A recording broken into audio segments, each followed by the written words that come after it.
Okay, Shabbat Shalom. Shabbat Shalom. So let's go ahead and open in prayer. So Lord, we give this time to you. We thank you for your word. We thank you for the instructions in your word.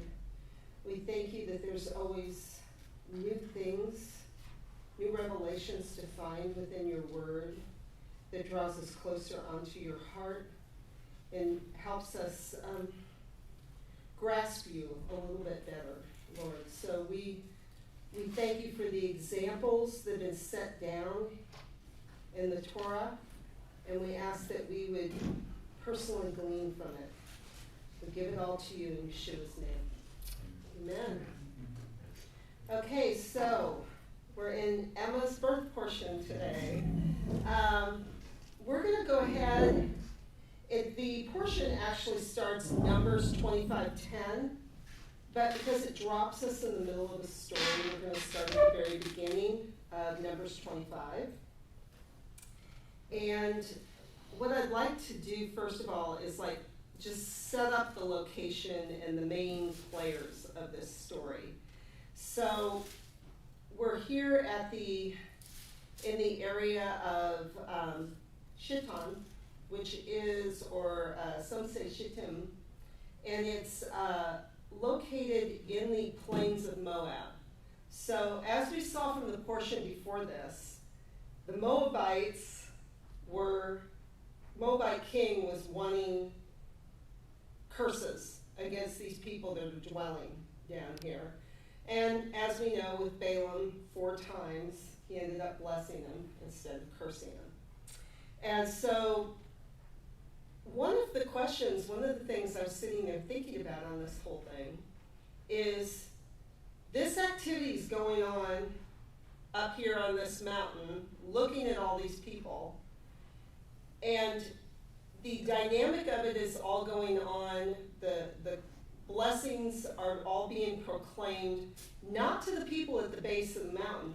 I don't think they have any idea this is all happening up there. At this point, this is Israel's enemies that's hearing about how blessed these people are. And one of the realities of what we're going to see in here is the fact that all of these amazing blessings that Balaam spoke forth by the mouth of the Lord on this, these people don't look like what's being said at this point in time.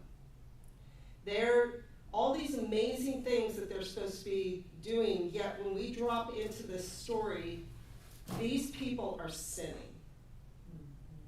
They're not this amazing people, right? They're down there sinning. And so as we go through this, okay, this location is on the plain of Moab. Right now, they're awaiting the crossing into Canaan. We're in the 40th year. 40 years in the wilderness. They are this close to getting into the promised land. And they're waiting to cross over. They're on this verge of entering it. And they're right now at the base of this mountain. They're breaking the very first commandment. They're joining themselves to other gods. So let's go ahead and read a little bit of this before we kind of dive in a little bit more. So it says, while Israel was staying in Shittim, the people began to have immoral sexual relationships with the women from Moab. Then they invited the people to the sacrifices of their gods, so that the people were eating, bowing down before their gods. When Israel became bound to Baal of Peor, the anger of Adonai grew hot against Israel. Adonai said to Moses, seize all the ringleaders and hang them before Adonai facing the sun, so that Adonai's fierce anger may be turned away from Israel. So Moses said to the judges of Israel, each of you, kill your men who have been joining themselves to Baal of Peor. Then behold, a man from Bnei Israel came and brought a Midianite woman to his brothers before the eyes of Moses and of the whole assembly of Bnei Israel, while they were weeping at the entrance of the tent of the meeting. When when Phinehas, son of Eleazar, son of Aaron the Cohen, saw it, he arose from the midst of the assembly, took a spear in his hand, and went after the man of Israel into the tent and pierced them through, both the Israelite man and the woman's belly. Then the plague among Bnei Israel was stopped. However, 24,000 were dead because of the plague. So we'll stop it right there because then we step in to our Torah portion. But this part of the story, we've got the Moabites, our main players. And who are the Moabites? Lot's descendants, yeah. And we've also got the Midianites involved in this. And who are the Midianites? That's the Midian was Abraham's fourth son from his wife Keturah. So this is one of Abraham's sons. So we got Abraham's cousin. We got this family dynamic going on, right? This dysfunctional cousins and whatever happening here. So what should be a united family, having known Abraham, having walked through all of this, instead now we've got cousins. We have this family dynamic of cousins worshiping other gods and deciding they wanted to bring Israel into that. Instead of Israel being a light to bring them out of that darkness, they're drawing Israel into that darkness. And on top of that, Jethro was a Midianite priest. Moses' wife was a Midianite, but the Moabites and the Midianites were good friends. And so a lot of the commentaries that I read about this, and it makes a whole lot of sense. Okay, so the Moabites tried really hard to have these people cursed, and it didn't work, right? So, because they're friends, now we have the Moabites, along with the Midianites, joining their women with the men, getting them to sacrifice. So it's like, if we can't curse them and take them down this way, let's get them to get off track and serve our gods. You know, if you can't beat them, join them, but the opposite, let's have them join us, right? So they knew they couldn't curse them. So what's another way to defeat these people? These people who walk with their very presence of their God, get them to serve other gods. Sex and food. Sex and food, which is what they were doing. Jim? And I think we learn next week that it was Balaam's idea. Mm-hmm. You know, I'm trying to curse them, but I keep blessing them, but let's try this other method. Right. Which curse you're them. sitting there thinking, what was he thinking? I mean, he was mightily used by God 4 times, yet he wants to oppose these people. And if we pull this into modern day, we see people who claim that they are united with the one true God, right? Yet they are persecuting the Jewish people. And we see this over and over, where they become the enemies, even though they've seen the hand of God or even claim that they follow God, yet there is this spirit that comes upon people, that a group of people that greatly opposes seeing Israel walk in their blessing. And so here we've got this going on, and what I want to also look at this is a parallel between when we were at Mount Sinai and the sin of the red heifer and the golden calf. We see the sin of the golden calf, and we can see parallels between what happened at the beginning of this 40 years when Moses is on the mountain receiving the words from the Lord about what the relationship he wants to have with these people, this marriage covenant he's making with these people. We see Balaam up on the mountain with the Lord telling him the blessings that are going to happen with these people. And what's happening at the base of the mountain? The people are sinning.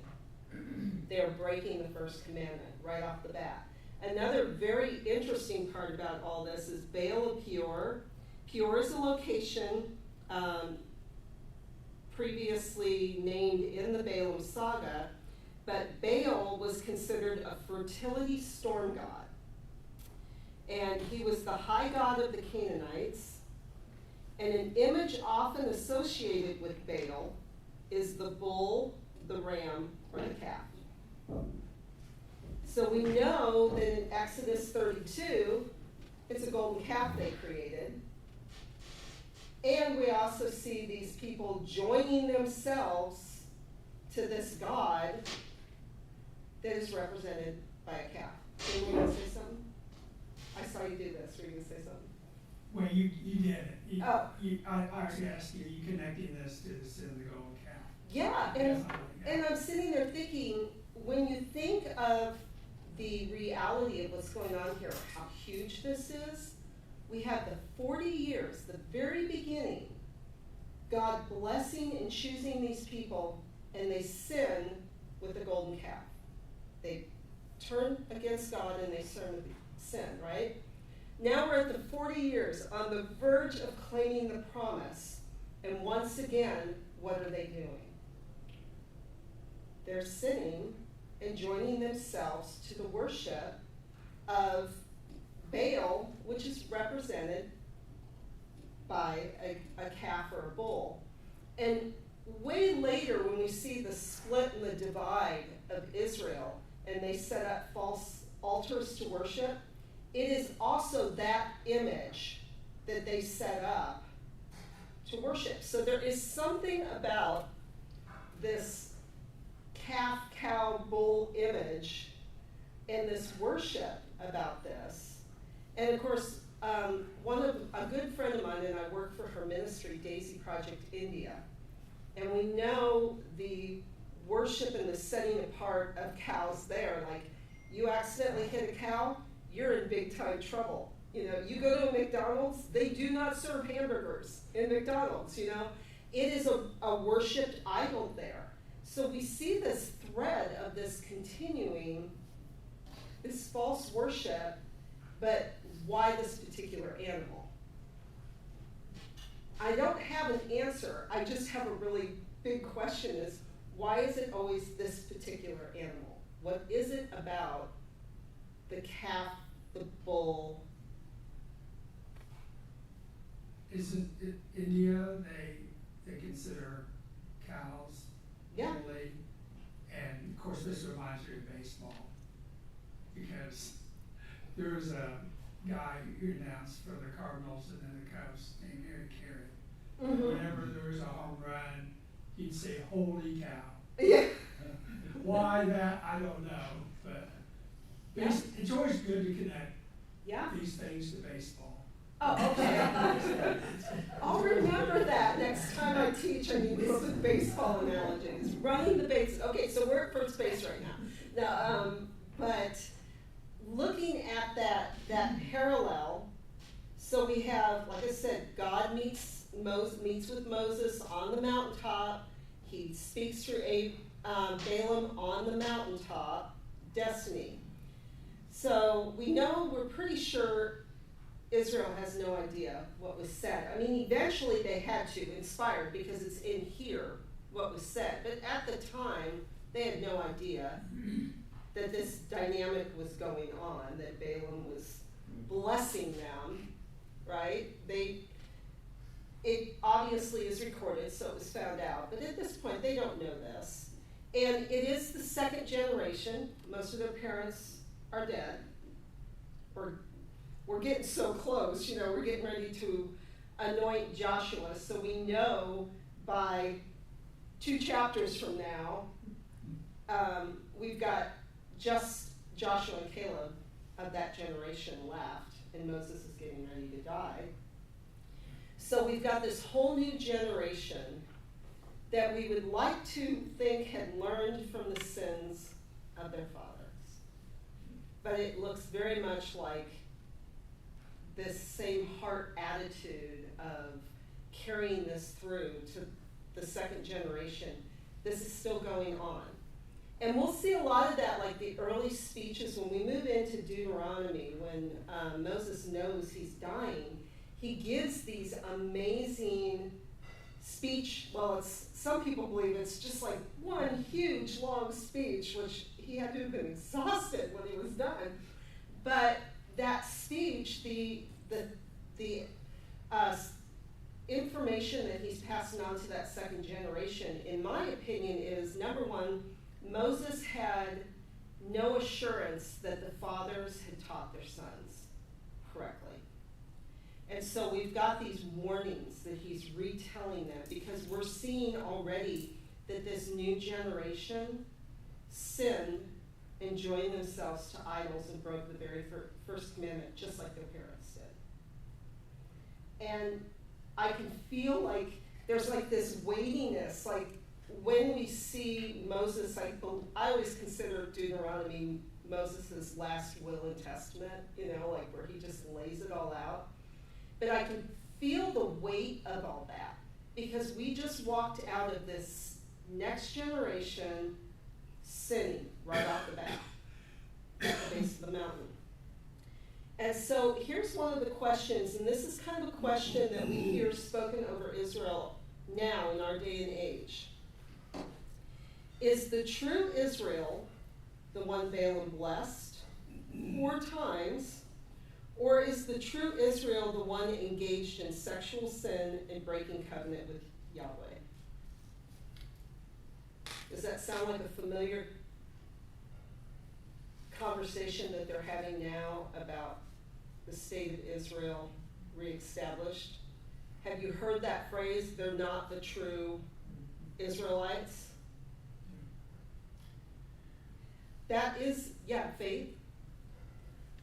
Well, and I'm not going to directly answer your question. If I can kind of just Sure. outwardly process, based on what when you were, and I like that you brought out the similarities of Moses being up in conversation with God, and this going on, and they're not completely aware of it down here, if you will, and then Balaam, Balak, God speaking, this is what you're going to say.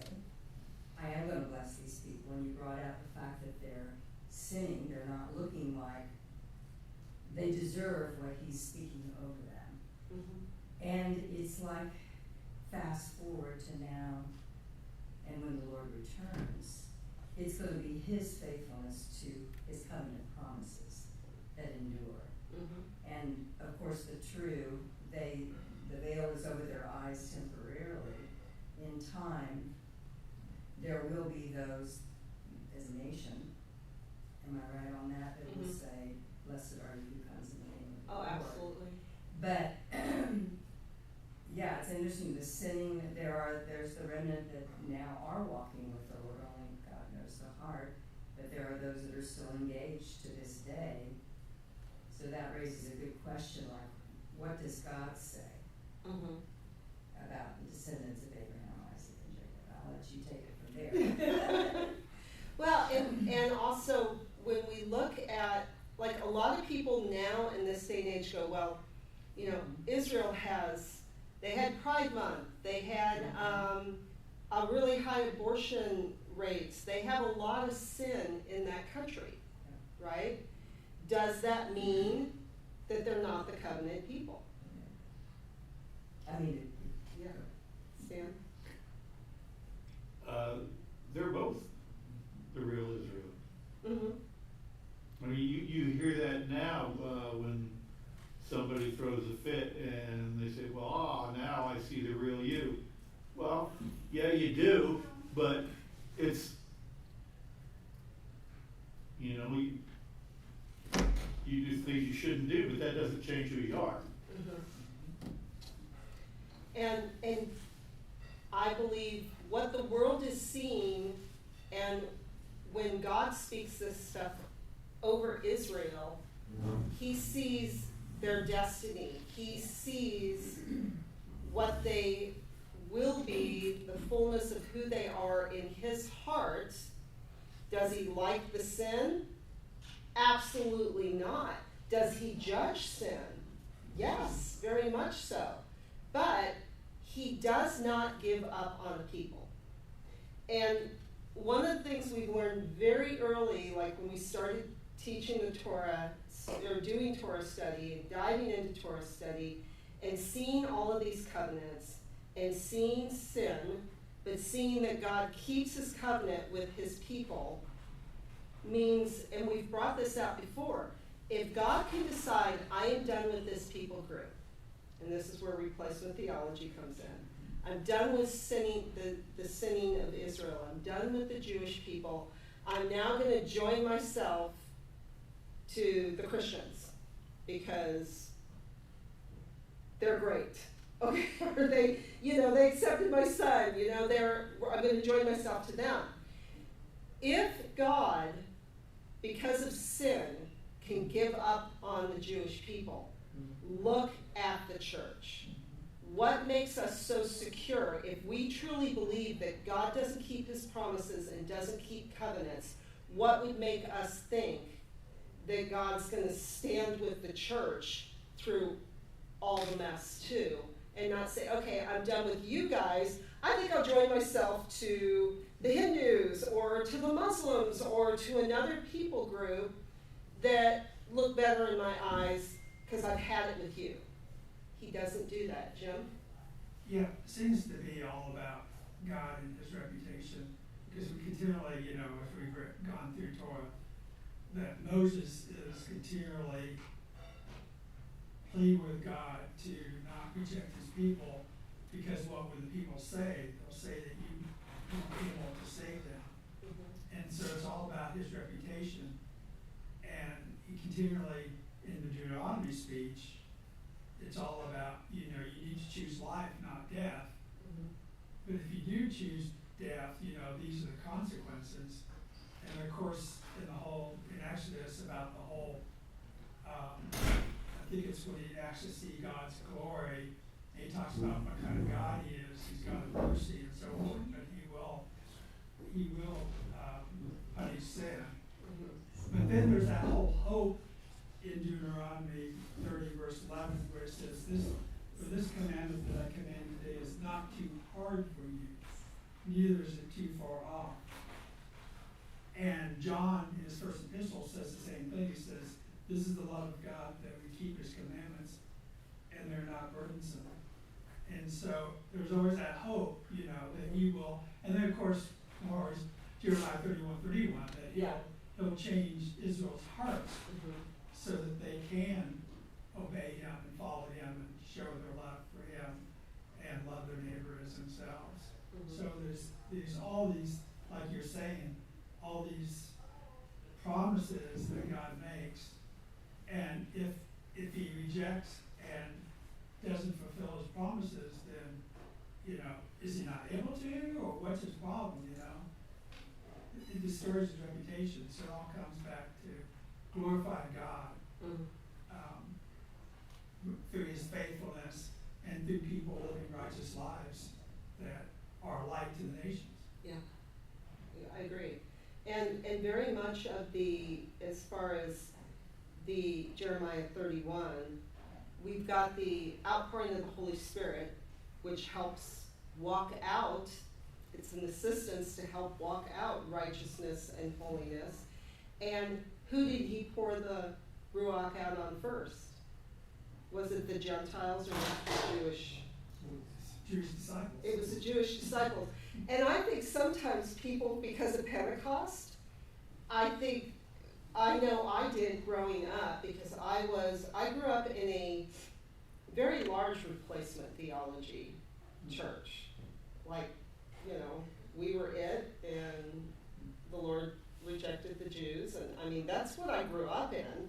So it was a huge eye-opener when I realized that, number one, and this is always so funny, wait a minute, the first disciples, they were still Jews, they didn't all of a sudden become Christians and lost their identity. The fathers of the church were Jewish men that the Spirit was poured out on so that they could reach the nations. And so that reality of bringing it back to, and I think you even shared one time, Jim, about somebody who was shocked to find out that, that Jesus was a Jew. Jesus was a Jew, or, and so because that has been so pulled out with certain denominations, that has been, the Jewishness of all of it has been so pulled far away from the scriptures that you kind of forget that this is a cohesive story of a promise that the Lord made to a people group that carries all the way to the very end. And also, I think what I loved about the Balaam story of the 4 blessings is the Lord's reiterating to the nations at that point in time, apart from, Moses didn't have to tell them that. It was a unbelieving Gentile who did have a knowledge of who God was, but obviously he served other gods. He was not a good guy, as we see as the story progresses. But Balaam, a Gentile, is telling other Gentiles, other enemies of God, who these people are. Faith? Just to add something to, like what Jim said, it's about God's reputation ultimately. Mm-hmm. I think it's good to remember it's the finished work of Yeshua. Mm-hmm. Because had he not done that, that's the checkmate to the enemy. Like when you think of up on the mountain, it's actually the heavenly courts and the enemy bringing the accusation. But when God himself becomes the judge and the redeemer, Mm-hmm. it's like checkmate if you receive Yes. what he's done. Yeah. And the only other thing is do you think in the millennial reign is when the nation of Israel will come into the fullness of who they were intended to be once he returns? And I haven't worked all that out, I'm asking you. When he returns and everyone turns against them and they cry out to God and he reveals himself to them as a nation and then the millennial reign, and we can read about that. Do you think that's the time when that is fulfilled, that promise comes into fulfillment for the remnant that is left, when it says all Israel will be Yeah. saved? Personally, yes, I do. Mm-hmm. I mean, that's my opinion on it. And some of you may have heard, I've been reading Joel Richardson's newest book, The Gospel of the Skull Crusher, where and he's actually has a podcast where he does a Bible study on every chapter of it. It's been very good. But yeah, that millennial reign, the remnant, and of course people like Faith's son, a Messianic Jewish man, will be part of that group that is needed in the land to cry out, blessed is he who comes in the name of the Lord, because it's those who believe in him that's crying that out too. But we'll kind of see, like, even with the anointing, and I'm jumping ahead a little bit, but with the anointing of Joshua, there is a concern or a comment made by Moses about the people being sheep without a shepherd, which is the same comment Yeshua makes about looking at Israel as sheep without a shepherd. And right now, I feel like present-day Israel is that sheep without a shepherd again, because they're waiting for their king, they're waiting for their shepherd to come back. Yeah, I've heard it said that, just as the people of Israel in exile, so is the Messiah in exile, in that sense. Yeah. What you're saying.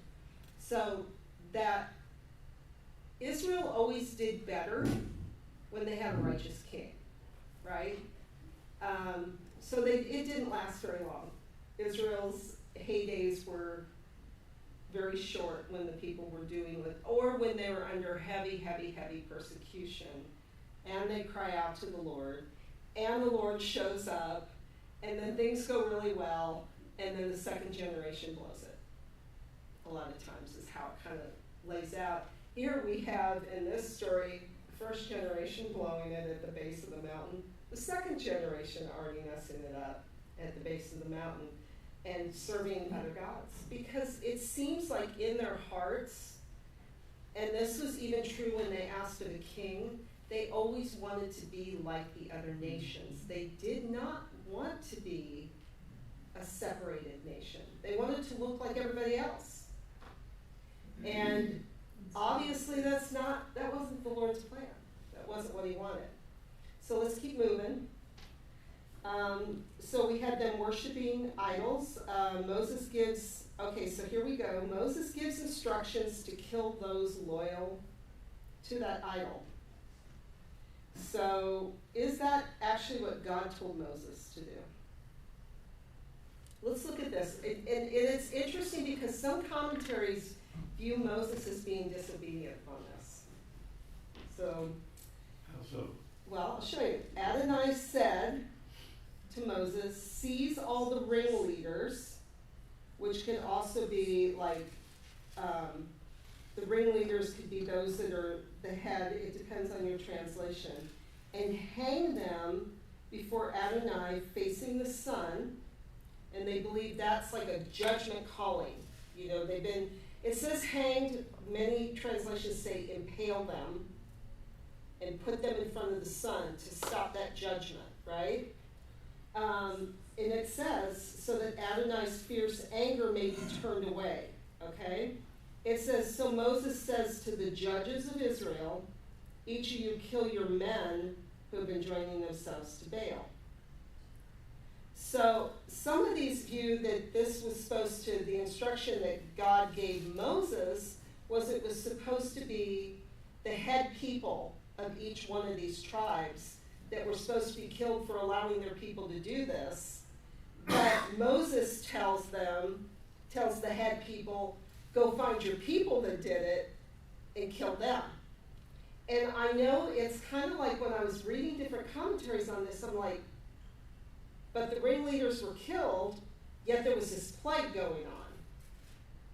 And so whether it was like Moses following this to the letter of the law, and he actually seized all the ringleaders, the head people, and hanged them, and he told them to do that, yet Moses goes and tells them to kill these people, tells other people to kill them. And we kind of see this same parallel, though, without getting into the weeds on that. Moses gives instructions to kill those loyal to the idol. So what happened at Mount Sinai when they came down? They had their choice, join to Moses, or the Levites were instructed to kill everybody that was decided to worship this idol, right? In Exodus 32. But here we are now, we've got this idol worship again, and we've got killing people who have decided to join themselves to these idols. Whose job was it at the base of the mountain to kill them? In chapter 32, who was ordered to go and kill those who decided to separate themselves and serve other gods? The Levites. Now when we get into this new portion, who kills a chief priest of Simeon who brings the wife in? It's a Levite. Levites were the ones that were instructed to do this.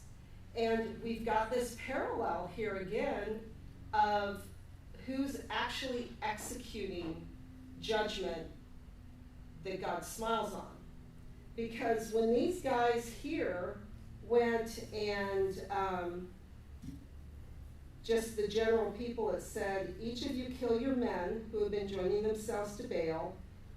And then it says, and behold, a man from Bnei Israel came and brought a Midianite woman to his brothers before the eyes of Moses and the whole assembly of Bnei Israel while they were weeping at the entrance of the tent.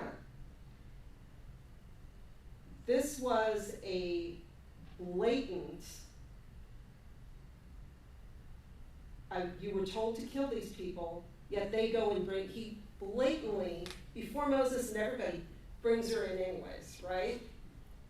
But we see Phinehas, who was not, like some people go, oh, Phinehas, he was a, what's the word you use? He was zealot, but when you have a person that goes vigilante, like he was taking the law into his own hands. He was not taking the law into his own hands.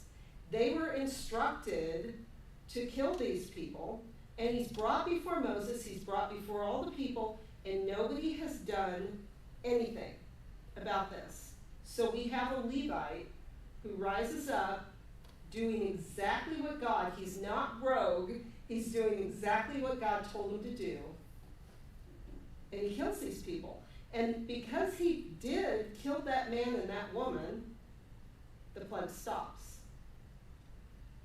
And wasn't he a grandson of Aaron? Yes, he is. More than just Levi. He is. Up here is Aaron, priest. Right, and here's an interesting parallel on this too. Who designed the first golden calf? Well, Well, Aaron said he just He threw just some threw it gold in. and this thing popped out. Yeah, he designed it himself. right. But we have Aaron, the grandfather, right, starts a sin here, joins in to this sin. We have his grandson ending a judgment and stopping a sin that was going on. So we see that we didn't have like a cycling of the generation of grandson following in grandpa's footsteps, but we see this grandson rising up with a different heart to go, no, I'm not going to join with the sin, I'm going to join with God and stop this. And so he did what he was supposed to do. And so that parallel of, it's like that he was breaking, I look at it this way, it was like he was breaking generational habits here. Because we saw this happen before, but now we have a grandson who can end the judgment and break generational sins, the sins of the father, that didn't have to continue on because we had someone doing something righteous that earns God's favor. And let's look at Phineas's reward for this. Starting in verse 10. Then now we're finally in our portion. Then Adonai spoke to Moses, saying, Phinehas, son of Eleazar, son of Aaron, the Cohen, has turned away my anger from Bnei Israel because he was very zealous for me among them, so that I did not put an end to Bnei Israel in my zeal. So once again, we have a priest stopping God from wiping out the people and doing his job. He was doing his job. And we also see Yeshua using that same zeal comment when he goes into his father's house, for the zeal of the Lord has consumed me. We see a son, we see a righteous one rising up and saying, enough's enough. You know, and so that I love, and I've underlined, there isn't too many places where the word zeal shows up, but when it does, there's a passion there, and this draws the attention of the Lord. It says the name of the Israelite man killed with the Midianite woman was Zimri, son of Salu, the prince of the Simonite ancestral household. So it says he was a prince. He wasn't just some schmuck, you know, from the tribe, okay? He was an actual prince. He was the head. So we see somebody who's the head of a group blatantly sinning. And the woman that he was with, the Midianite woman, was Cozi, daughter of Zur. She was a tribal, Zur, he was a tribal head of an ancestral house in Midian. So we know that, like, Moses must have been looking at this. I mean, Moses marries a Midianite priest's wife, or daughter, right? And makes that his wife. So we're kind of like, it always made me wonder, like, if Moses' strong reaction was because his father-in-law was a Midianite, his wife was a Midianite, and now we've got people joining to the Midianites, and if he had taken action, I kept thinking, couldn't you see the people go, well, he married a Midianite, how dare he, right? And, you know, I could just see like this accusation thing come out. And so I always thought that could have been a really uncomfortable situation for Moses in this, of just the fact that his wife is a Midianite. His wife was not the Midianite, who with another son of Israel, do it in front of everybody. Right, right. Blatant sin, right. So, then we go down and it says, now Adonai said to Moses, deal with the Midianites as enemies. This probably had to be really hard because he lived with the Midianites. So first he had to deal with Egyptians as enemies, right? Now he's got to deal with the Midianites as enemies. These are people he grew up around. Nola? So when Moses married the Midianite, was there a specific rule, you don't do that? No. So that would be the difference. That would be the difference, but I could still see his heart attachment to a people that he lived with for quite a while. So, so now they have to deal with the Midianites as enemies and strike them, for they have been enemies to you in their deception of you in the matter of Peor and in the matter of Cosbi and the daughter of the Midianite prince, their sister who was slain on the day of the plague on account of the Peor incident. So the Midianites allied themselves with the Moabites, enticed the Israelites into adultery and sexual immorality. God's not going to give them a free pass. This is his enemy, period. Jim? So we know Aaron and Miriam were not real happy with who Moses had married. It says a Cushite woman. So is that the same thing as a Midianite? Or is this a different wife? Or do we know? She was a Midianite.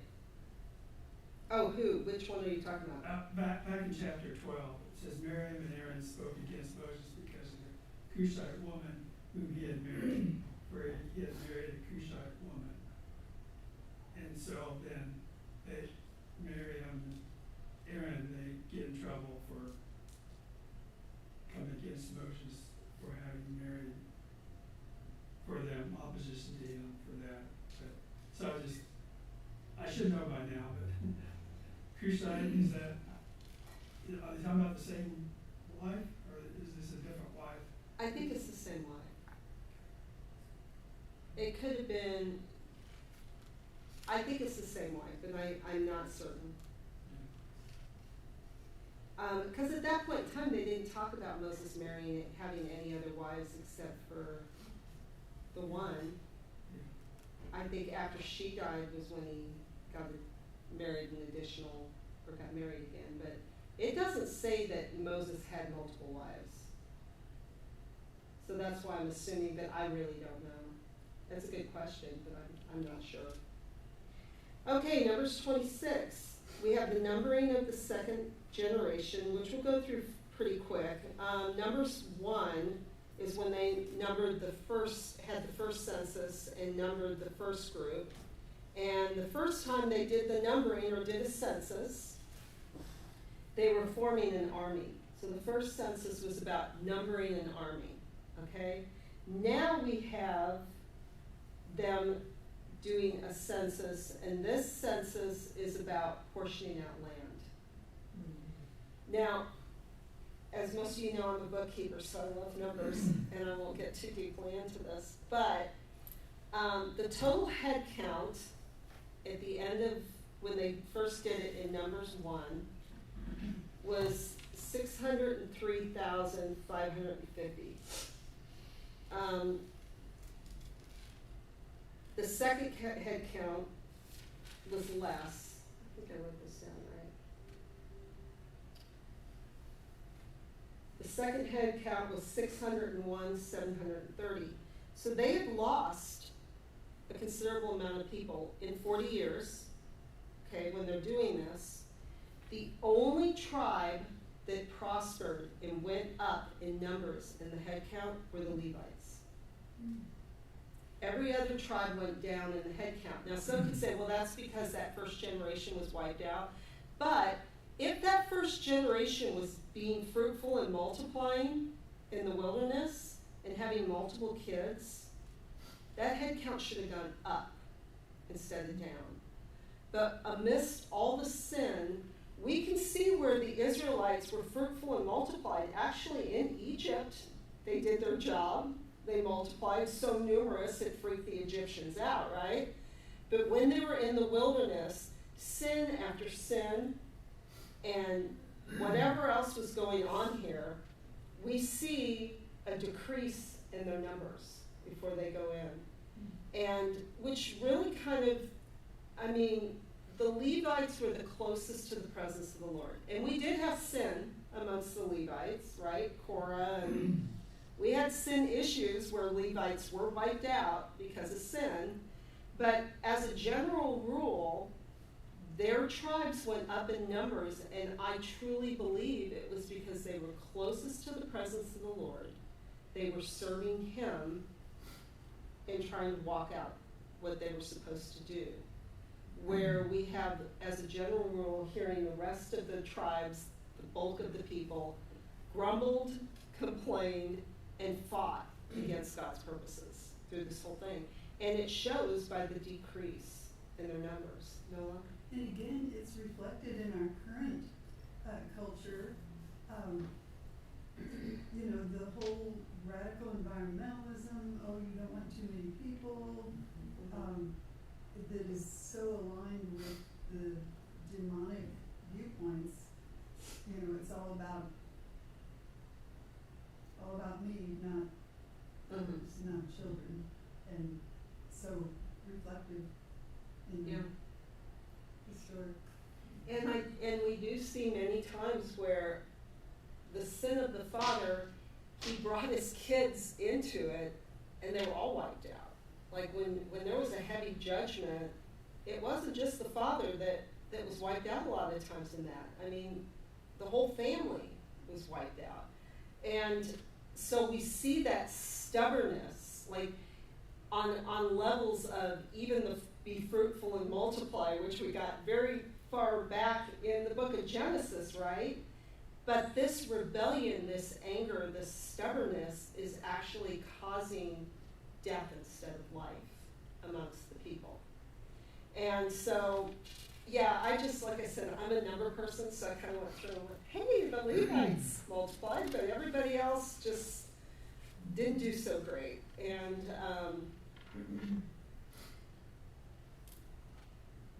those that were numbered in the census, in the first census, in Numbers 14, they would not enter the land. So what we're numbering here is a portion of the land for those who will actually go in and enter the land. Anybody else have anything they want to say about census numberings, portionings? This is what I had talked about with you earlier, Uh-huh. and this is partially directed more to Emma. Oh, okay. Trying to clear myself of, so, you know, I told you before this, to me, this was a snooze fest. And I was trying to find irrelevance. And it occurred to me that, well, in the general sense, if you're making up stories, this is not the sort of detail you put in a made-up story. So it, in a sense, very real sense, lends legitimacy to the whole thing. So, thank you. I think the names, like we do, we go through all of these names. If any of you have ever tried to trace your genealogy, which I have, tried to go back, and part of it is because one of the side, my mother's side, who came from Ireland, her mom came from Ireland. Her mom's genealogy, we knew we were from County Cork. We could go back to the Scottish blend and all of that. We found hers was easy to go back quite a while. My grandfather's family was from Germany.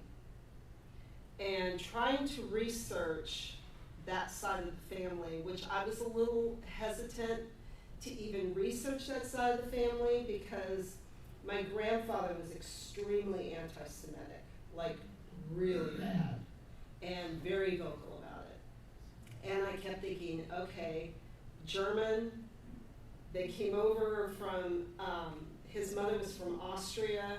From what I understand, the Austrian people were not very kind at all to the Jewish people during the Holocaust.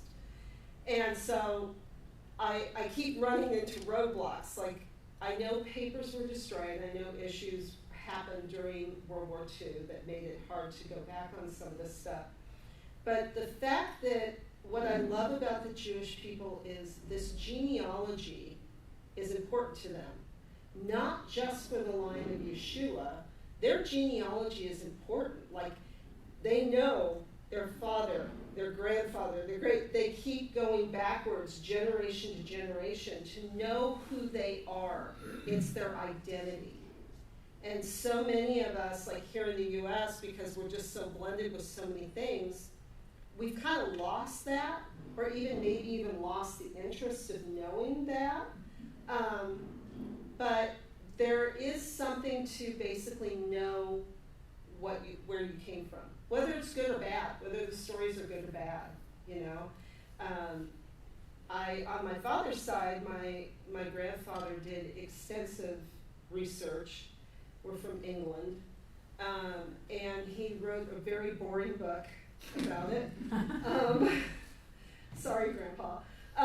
But it was just the fact that, and here's the interesting part, of all the grandkids, because we came from a big Catholic family, I am the one that's in possession of all of that. Amongst 20-some cousins or whatever, I was the only one that showed an interest of knowing where we were from. So I have all the books on it. And I do think there's something, like, I'm not saying all of you should really want to know where you came from, okay? But for me, it was kind of an identity thing to just basically know, you know, I'm English, I'm Irish, I'm German, I've got this in my generational line that I don't like and I want to break that off, and I got this heritage that I like and I want to embrace, and to know that. But I love, and I've always applauded the Jewish people on keeping generational stuff, knowing their identity, keeping their traditions, instilling the importance about it to the next generation. Not that all the next generation, because there are a lot of second, third, fourth, whatever generations that eventually are like, oh, I don't care. But if there's a highlight, if there's an importance, if there's a reciting of it, like what they've done and they used to do, then it creates a, wow, I come from this, and this is important, and then they don't give up their identity. You know? And again, when we think of the scripture that the sins of the fathers are visited upon the children, and also the blessings, it is informative to find out who you're from. My grandparents were Danish, and when I heard about how the Danes stood up to Hitler, those were my cousins doing that. Yay! Yeah. When I opened up my mother's jewelry box and found a swastika pin, multi-jeweled swastika pin, and I thought, uh-oh, you know. And I knew she had inherited it. She kept it because it had expensive gems in it. I trashed it. But, yeah, it's just kind of like, okay. And then I've always thought, because of my love for Israel and the Jewish people, like, is the Lord taking the sins of the father and redeeming it in my generation? Like, the hatred that was passed down from my grandfather and all of that, I didn't embrace that. I went total opposite to this side of it, to the point where when I post stuff on Facebook, I used to have family members go, "Are you Jewish now?" I mean, it really was like, because I did Hanukkah, and the Catholic family's freaking out because I'm doing Hanukkah, and I must be a Jew now, was their comment, you know. It's like, no, I love the Jewish people, you know, and my Messiah was Jewish, and of course they don't get that either, but, you know, there is still that redeeming of that. So even when Stan and I were talking about this, like, all these names and all the genealogy and the numbering of it, I'm sure, like, for genealogy purposes, for knowing who you came from, that to so many of the Jewish people, when they portioned out the land, and this land was theirs, one of the instructions was, you don't sell that land to other tribes, to other nations. This is your land. So this census, this numbering to know what is theirs, what God gave to them, and to view this as a special portion. And I think it was also cool, one of the reasons they did the census, they could cast lots and give bigger portions to land for those who grew more than other groups, you know? So it was not like, okay, these people have 12, or, you know, okay, 12 is a ridiculous number. These people have 10,000 and these people have 20,000. Well, yeah, the people who have 20,000 need more land. They've been more fruitful and multiplying than the group that has 10. And I kind of feel like that was a reward from the Lord. If you multiplied, if you did good in the wilderness, and you didn't deplete your numbers way down to here, you've got a larger land portion. And so that's kind of like, to me, that's the cool part about the numbering, is just to see that that's continuing in. Okay, chapter 27. This is Emma's birth portion exemplified as a single, or as a daughter with no brothers. So now we get into the inheritance of the daughters in chapter 27. So in this we have 5 daughters of, I can't pronounce his name, Zelophehad. Thank you, of the tribe of Manasseh. And we see here in the scriptures that they approach Moses, Eleazar, and the chieftains, and the whole assembly at the entrance of the tent of the meeting. And they're right for saying this. I mean, God's not opposed to them saying, hey, I don't want my dad's name to disappear, number one. Secondly, Dad would have had a land portion. Dad did not die because he sinned. He wasn't part of the group that rebelled. He died, basically, I think they're kind of saying he died of natural causes out here in the wilderness, not because he was part of a rebellion against Moses or Aaron. So they don't want their dad's name to disappear. They don't want what their dad should have inherited to disappear. So they're making a plea, you know, hey, what about this? And let's go ahead and read a little bit of it. I'm going to start in verse 3. Our father died in the wilderness. He was not one of the followers banding against Adonai with Korah, though he died of his own sin, yet he had no sons. So they know that everybody, that first generation, all died of their own sin in the fact that they didn't want to take the land. But she's making it very clear. It wasn't part of Korah, though. It wasn't that. You know, this isn't hail and brimstone and sucking up the earth and, you know, fire and whatever. It said, why should our father's name diminish from his family just because he had no son? Give us property amongst our father's brothers. So Moses brought their issue before Adonai. And that word issue is mishpat, which means justice. So Moses was going before Adonai asking for justice about this with the girls. And Adonai spoke to Moses, saying, the daughters of Z are right in saying you should give them property for inheritance amongst their father's relatives. You are to turn over the inheritance of their father to them. Furthermore, you are to speak to Bnei Israel, saying, if a man dies without a son, you're to transfer his inheritance to his daughter. If he has no daughter, you're to give the inheritance to his brother. If he has no brothers, you're to give it to his father's brothers. If his father has no brothers, you're to give it to the nearest relative in his family that he might possess it. This is the legal statute of Bnei Israel, just as Adonai commanded to Moses. Okay, one of the things I love about this is all they asked was, can we have this land? Moses inquires of God. God doesn't just say, yeah, sure, give him the land. He sets up a whole precedent of making sure that land stays within that family. It's got to go then to the son, then it's the daughters, and then, so he makes up this whole, he could have just said, yeah, let him have the land. But I love the fact that this was a big enough question, which I believe God was really, really pleased that these girls asked this, because this was about land. They asked about their dad's name, but this was actually about the land. Because, people are going to marry, names will switch, right? But keeping that land was the important thing. And so I love the heart of these women.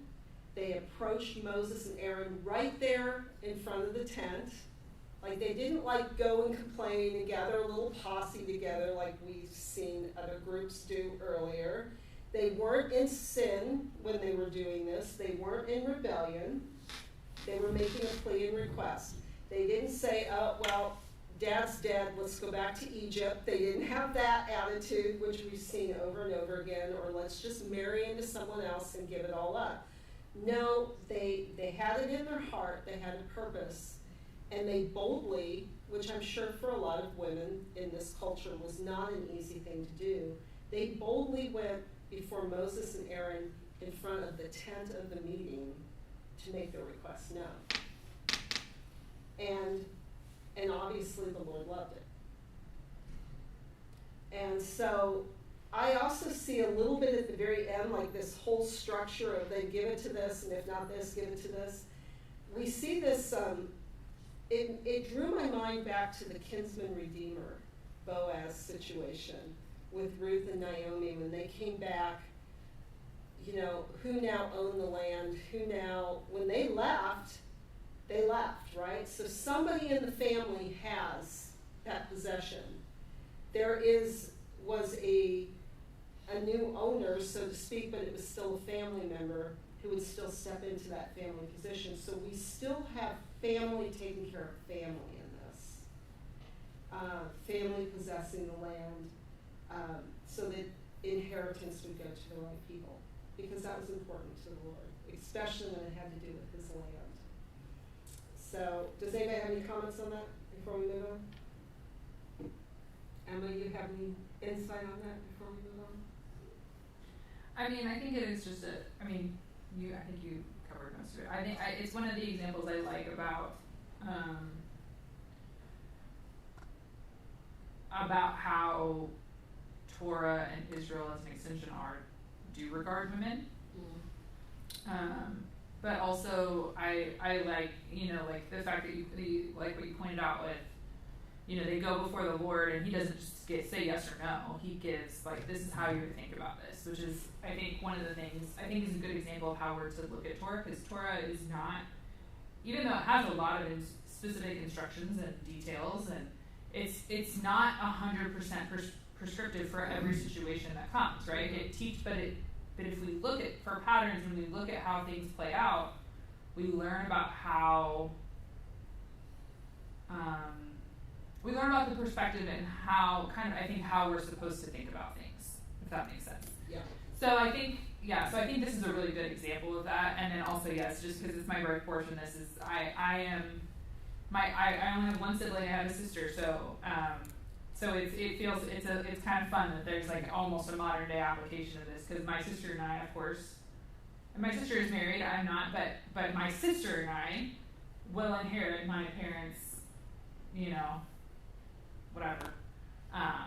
So, and there's no question about it, right? Like it's something that is continued on. So it's kind of a fun connection for me. It's like as a daughter in a family where there are no sons, knowing that I'll receive the inheritance, but I don't have to go through this whole process and prove that I should, that, they just get to name me and my sister, and that's it. So anyway, it's kind of a fun. Take the cash and run. Exactly. Okay, now the commissioning of Joshua. Verse 12. Then Adonai said to Moses, "Go up the mountain of Abrim range and look at the land that I have given to Bnei Israel. When you have seen it, you will be gathered to your people, just as Aaron your brother was gathered." So here Moses is being told, you're going to die. But I want you to see the land. This is the same location that Abraham sees the land. When you go to Genesis 13, this is the same location when the Lord told Abraham, go look at the land I'm giving you.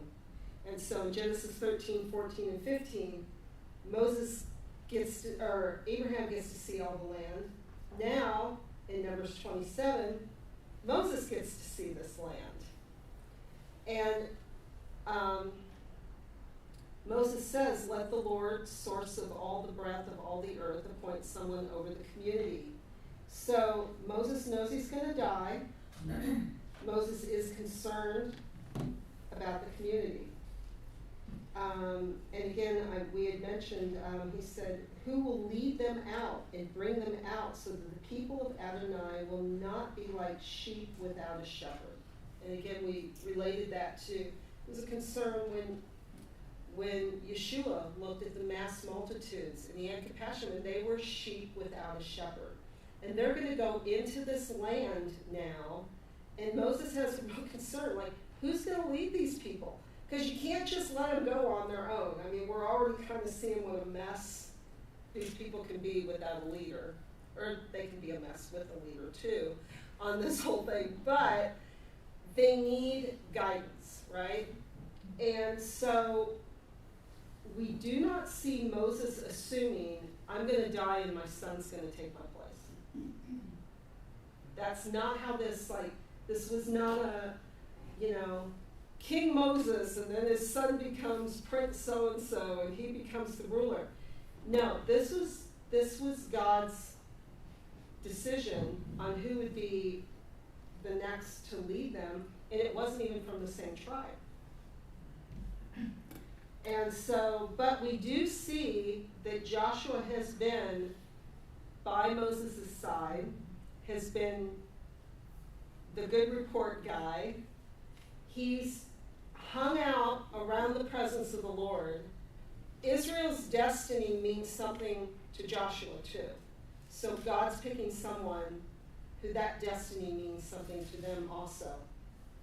And Adonai said to Moses, "Take Joshua son of Nun, a man in whom there is the Ruach, so the Lord has placed the Spirit in him, and lay your hand on him.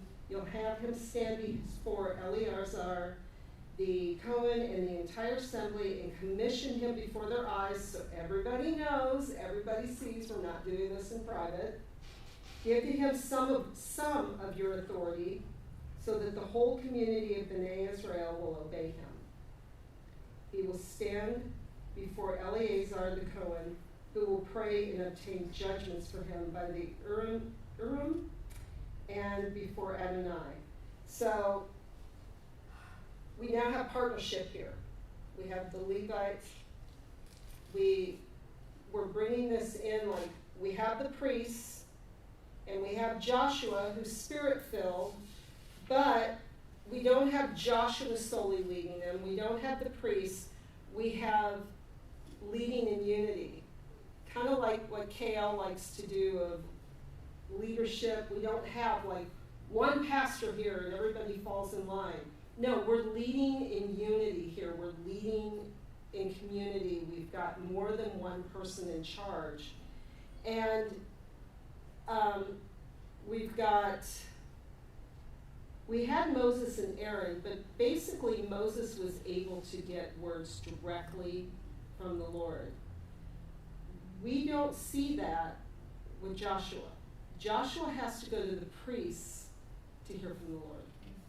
So he's got authority, and he's actually being anointed as a military leader more than a spiritual leader in all of this.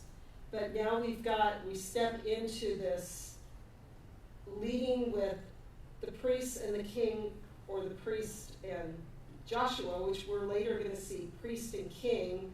David would go to the priest. You know, we don't have one sole person hearing everything only from the Lord, and that person's it. We've got this check and balance thing actually going on in the midst of this. And I believe, if nothing else, it's for the safety of the people underneath them. And so, anyways, it's time to close. Shabbat Shalom.